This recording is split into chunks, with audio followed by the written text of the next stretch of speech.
வணக்க மக்களே, நாம் இந்த ஆரோக்கியமான எச்சரிக்கை பதிவில் புற்றுநோய்க்கான ஆரம்ப கட்ட அறிகுறிகளை பற்றி தெரிஞ்சுக்க போகிறோம்.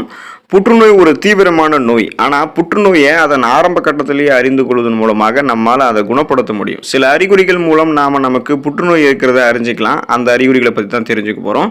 சில நேரங்களில் சின்ன அறிகுறிகள் கூட புற்றுநோய் போன்ற பெரிய நோய்களுக்கான அறிகுறிகளாக இருக்கலாம். இந்த அறிகுறிகளை நம்ம ஆரம்பத்திலே கண்டுபிடிச்சிட்டோம் அப்படின்னா மேலும் நம்மளுடைய உடலில் புற்றுநோய் பரவாமல் நம்மளால் தடுக்க முடியும். இப்படி நம்ம இந்த ஆரம்ப கட்ட அறிகுறிகளை புறக்கணிச்சிட்டோம் அப்படின்னா அது நமக்கு ஆபத்தான விஷயமா மாறிடும். இதுக்காக நீங்கள் அதிகமாக பயப்பட வேண்டும் அப்படின்றது அவசியம் கிடையாது. புற்றுநோய் ஏற்படுவதற்கான ஆரம்ப கட்ட அறிகுறிகளை கண்டுபிடிச்சிட்டோம் அப்படின்னா அந்த பிரச்சனையிலிருந்து விடுபட்டலாம். அதுக்கான சிகிச்சையை பார்த்து சரி பண்ணிக்கலாம். ஸோ இந்த அறிகுறிகள் உங்களுக்கு புற்றுநோய்க்கான அறிகுறிகளாக இருந்தே தான் ஆக வேண்டும் அப்படின்றது அவசியம் இல்லை. அரிதிலும் அரிதாக இது உங்களுக்கு புற்றுநோய்க்கான ஆரம்ப கட்ட பொதுவான அறிகுறியாக இருக்கலாம். அந்த அறிகுறிகளை பற்றி விளக்கமாக பார்க்கறதுக்கு முன்னாடி இந்த வீடியோக்கு மட்டும் ஒரு லைக் கொடுத்துட்டு இந்த தகவலை உங்களுக்கு தெரிஞ்சவங்களுக்கும் ஷேர் பண்ணிடுங்க. ஏன்னா இது அவங்களுக்கும் பயனுள்ளதாக இருக்கக்கூடிய ஒரு ஆரோக்கியமான பதிவு தான். இது போன்ற அப்டேட்ஸ்களை நீங்கள் தொடர்ந்து பார்க்கறதுக்கு நம்மளுடைய ஹெல்த் நியூஸ் தமிழ் சேனலை மறக்காமல் சப்ஸ்கிரைப் பண்ணி வச்சுக்கோங்க. பக்கத்தில் இருக்கக்கூடிய பெல் பட்டனையும் கிளிக் பண்ணி ஆல் அப்படின்ற ஆப்ஷனையும் செட் பண்ணி வச்சுக்கிட்டீங்க அப்படின்னா நான் போடக்கூடிய எல்லா அப்டேட்ஸும் உங்களுக்கு நோட்டிஃபிகேஷனோட அடிக்கடி சேரும். சரி, வாங்க மக்களே, இப்போ வீடியோக்குள்ளே போயிடலாம். உங்களுக்கு எடை குறைதல் போன்ற இந்த அறிகுறி தென்படும். அதாவது உங்களுடைய உடல் எடையானது வழக்கத்திற்கு மாறாக மிகவும் வேகமாக குறைவதை உங்களால் பார்க்க முடியும். அதுவும் நீங்கள் எந்த ஒரு எடை குறைப்பு நடவடிக்கைகளையும் மேற்கொள்ளாமல் இருக்கும்போது உங்களுடைய உடல் எடை நிகழ்வுக்கு மாறாக அதிகமாக குறைய ஆரம்பிக்கும்.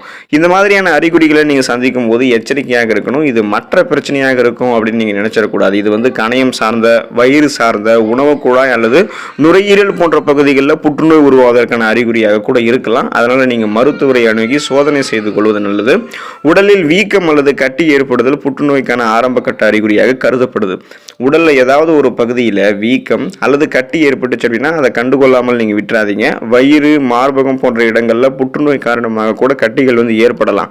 எனவே இந்த மாதிரியான கட்டிகள் உங்களுக்கு நீண்ட நாட்களுக்கு இருந்துச்சு அப்படின்னா உடனே நீங்கள் மருத்துவரை அணுக வேண்டியது ரொம்ப ரொம்ப நல்லது. ஸோ அவங்க உங்களுக்கு ஆலோசனை வழங்குவாங்க.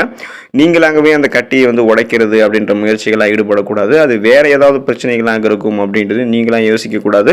மருத்துவரை அணுகி அவர் உங்களுக்கு ஆலோசனை வழங்குவார். நீங்கள் அவர்கிட்ட ஆலோசனை பெற்றுக்கொள்ளலாம். தொடர்ந்து இருமல் பிரச்சனை இருந்துச்சு அப்படின்னா நீங்கள் செக் பண்ணிக்கிறது ரொம்ப ரொம்ப நல்லது. தொடர்ந்து இருமல் இருக்கிறது அப்படின்றது பல நோய்க்கான அறிகுறியாக இருக்கு. மார்பில் அதிகமாக சளி இருக்கிறதால கூட தொடர் இருமல் ஏற்படும். ஆனால் உங்களுக்கு 3 முதல் 4 வாரங்களுக்கு தொடர்ந்து இருமல் பிரச்சனை இருந்துகிட்டே இருக்கு அப்படின்னா அது மோசமான நோய்க்கான அறிகுறியாக இருக்கலாம். தொடர்ந்து இருமல், சளியுடன் கூடிய ரத்தம் மற்றும் சுவாசிக்கிறதுல சிரமம் போன்ற அறிகுறிகள்லாம் நுரையீரல் புற்றுநோய்க்கான அறிகுறியாக கூட இருக்கலாம்.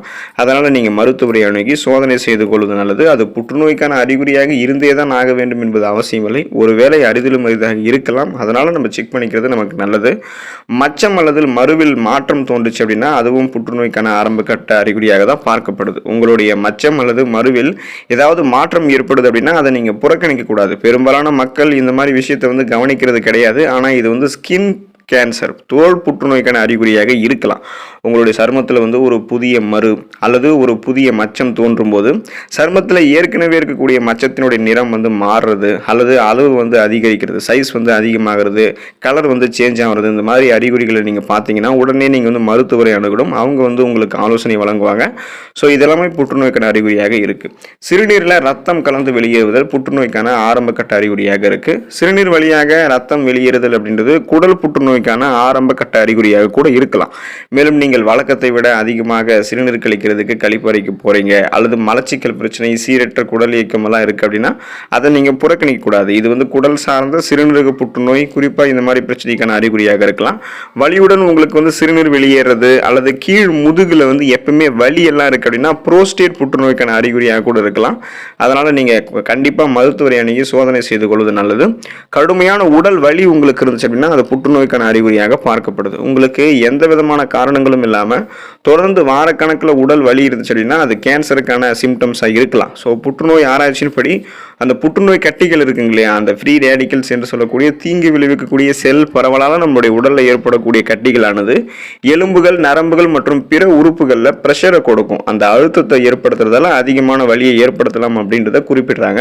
அதனால உடல் வலி கடுமையாக இருக்கு, நீங்க எதுவுமே பண்ணாமல் இருக்கும்போதே உங்களுக்கு உடல் வலி அதிகமாக இருக்கு அப்படின்னா நீங்க மருத்துவரை அணுகி சோதனை செய்து கொள்வது நல்லது.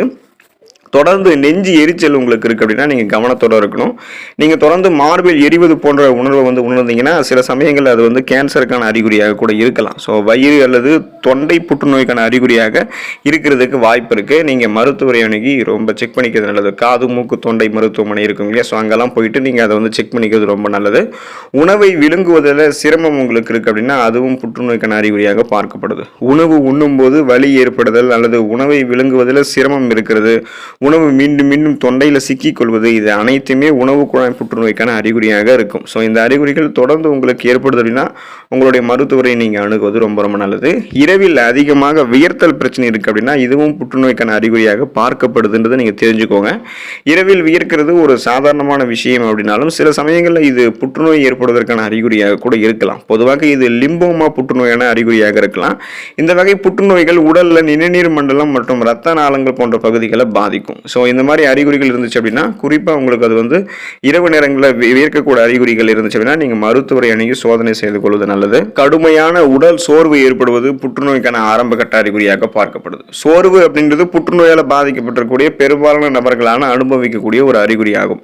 புற்றுநோயானது ஒரு நபரை மிகவும் வலுவிழக்க செஞ்சு ஆற்றலை உறிஞ்சிடும். ஸோ இந்த சோர்வானது நாளுக்கு நாள் உங்களுக்கு அதிகரிச்சுட்டே இருக்கும். இதனால ஒரு நபர் படுக்கையிலிருந்து எழுவதற்கு கூட சிரமப்படுவாங்க.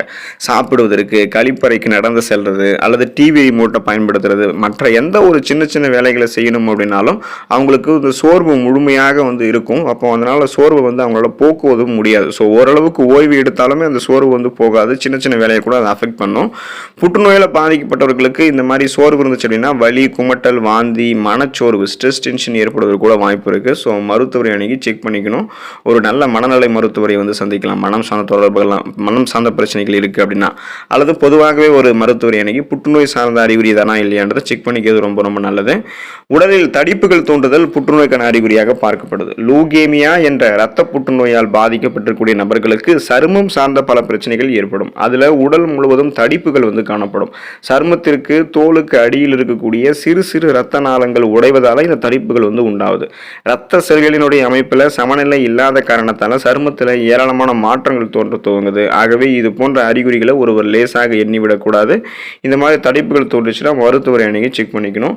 கண்களில் வலி ஏற்படுவது புற்றுநோய்க்கான ஆரம்ப கட்ட அறிகுறியாக பார்க்கப்படுது. கண்களில் யாரோ குத்தி விட்டது போன்ற கடுமையான வலி தோன்றுது, அல்லது கண்களில் நிறைய பிரச்சனைகள் இருந்துகிட்டே இருக்கு, வலிச்சுக்கிட்டே இருக்கு கண் அப்படின்னா கண்களில் இந்த தீங்கு விளைவிக்கக்கூடிய செல் பரவலான ஃப்ரீ ரேடிக்கல்ஸ் அப்படின்னு சொல்லக்கூடிய இந்த புற்றுநோய் செல்கள் வளர்வதற்கான முக்கிய ஆரம்ப கட்ட அறிகுறியாக கூட இது இருக்கலாம். ஸோ அதனால் மருத்துவரை அணுகணும். இந்த அறிகுறிகளை பெரும்பாலான நபர்களும் தவிர்த்துருவாங்க. இது மற்ற கண்கள் சார்ந்த பிரச்சனைகளாக இருக்கலாம் அப்படின்றத மேம்போக்காக நினைச்சிட்டு விட்டுருவாங்க. அந்த மாதிரி நீங்கள் நினைக்காதீங்க. மருத்துவரை அணுகி செக் பண்ணிக்கிறது நல்லது.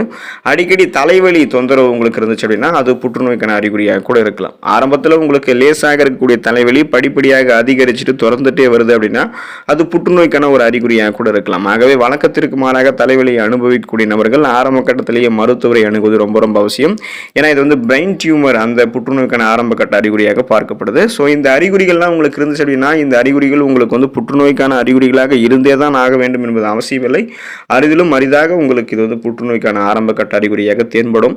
அப்படி தென்படும் பொழுது கண்டிப்பாக நீங்கள் என்ன பண்ணலாம் அப்படின்னா ஆரம்ப கட்ட சிகிச்சையிலேயே புற்றுநோய் சரி பண்ணிக்கிறதுக்கு இந்த அறிகுறிகள் உங்களுக்கு தென்பட்டுச்சுன்னா முதல்ல நீங்கள் கண்டுபிடிச்சிக்கலாம். ஸோ இது உங்களுக்கு ஓரளவுக்கு உதவியாக இருக்கும். அதனால் நீங்கள் இது மாதிரி அறிகுறிகள்லாம் தென்பட்டுச்சுன்னா மருத்துவரை அணுகி ஆலோசனை பெற்றுக்கோங்க. ஏன்னா புற்றுநோயில் இப்போ நிறைய வகைகள் இருக்குது. அதனால் எல்லா வகைகளையுமே நம்ம கண்டுபிடிச்சி அதுக்கான ஆரம்ப கட்ட அறிகுறிகளை தெரிஞ்சுக்கிறதுன்றது ரொம்ப கஷ்டம். ஸோ இந்த பொதுவான அறிகுறிகள் தென்படும் போது அந்த பிரச்சனையிலேருந்து விடுபட பாருங்கள். ஆரோக்கியமாக இருங்க, நலமோடு வாழுங்க. அடுத்த பதிவில் மறக்காமல் சந்திப்போம். நன்றி மக்களை.